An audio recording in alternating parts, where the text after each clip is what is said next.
Hey everyone, welcome to Yesterkitchen. I'm Jill. I am so excited you found me. This channel is all about food history. We learn history through food, literally. We find a dish that chances are you've heard of, and we learn the backstory of how it even came to be, and then we make the original recipe. You won't find any updated versions of recipes here. You will find the original, what was invented at the time recipe.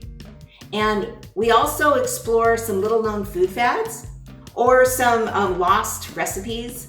And we also look at restaurants that just aren't here anymore, and we make some of their recipes too and talk about their history.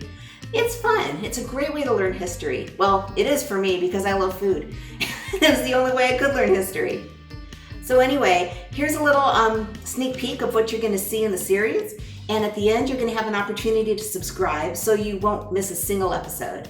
Thanks so much for coming by, and remember, history never tasted so good.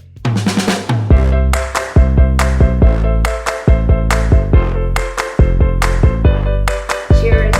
Today we're going to talk about fettuccine alfredo. The